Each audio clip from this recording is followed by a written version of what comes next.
Daniel didn't sin into the lions, then he prayed into it. That's a different theological problem than most preachers preach. Most teaching tells you the trouble is consequence of the wrong move, but Daniel got thrown in for doing the exact right thing, because the system around him couldn't tolerate his integrity. And the more excellent his spirit got, the more enemies he made. That's a hard pattern to sit with, but it's in the text. Sometimes the favor on you is exactly what makes them target you. I've been thrown into things I didn't earn, lost positions because I refused to bend the truth, got pushed out of rooms because I wouldn't co-sign the dysfunction. And I'd be lying if I said it didn't shake my theology for a minute, because I thought obedience was an immunity card. Turns out obedience is the door, and on the other side of the door is sometimes a den, sometimes a furnace, sometimes a cross.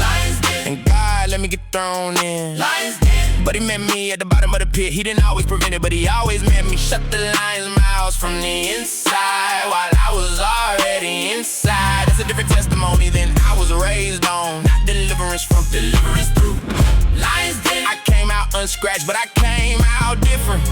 The men who threw me in are not the same men anymore either. The king couldn't sleep that night. The text says it specifically. Came running to the den at first light asking, is your God able? And Daniel said yes. The lions did not harm me because God shut their mouths not after Daniel was eaten before, not metaphorically, physically. The miracle wasn't a rescue from the den. The miracle was a survival inside the den. That changes how I write my own seasons. The miracle isn't always avoiding the situation. Sometimes the miracle is being preserved through what should have destroyed me, and the witnesses get the testimony. The king got the conversion because somebody saw a man come out of impossible and had to update that understanding of what God could do. My survival becomes someone else's belief. Same God in the lion's den as in the throne room. Same God in the furnace as in the temple.